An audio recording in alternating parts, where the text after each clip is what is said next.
আসসালামু আলাইকুম। Lima life স্টাইলে আপনাদেরকে স্বাগত। ছোট্ট একটা মিনি ব্লগ নিয়ে এসেছি আজকে আমি। বাজারে গিয়েছিলাম, গিয়ে একটা মাছ কিনেছিলাম। ওই সময় ভিডিও করা হয়নি আসলে। বাসায় নিয়ে এসে আমি এই যে মাছগুলো বের করতেছি, দেখতেই পাচ্ছেন। মাশাল্লাহ, মাছটাতে ডিমও ছিল।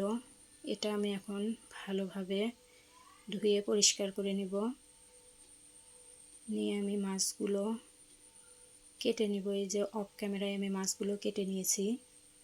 তারপর দুপুরের রান্নার প্রিপারেশনে পুঁই শাক, বেগুন, আলু দিয়ে মাখায় একটা তরকারি রান্না করব আজকে।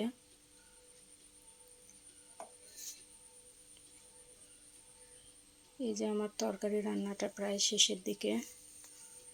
এইরকম নিচে একটু ঝোল ঝোল থাকলে ভালো লাগে, আপনারা বাসায় ট্রাই করতে পারেন। বেগুন ভাজি ছিল সঙ্গে, এটাই আমার আজকে দুপুরের রান্না। আপনারা কি করেছেন?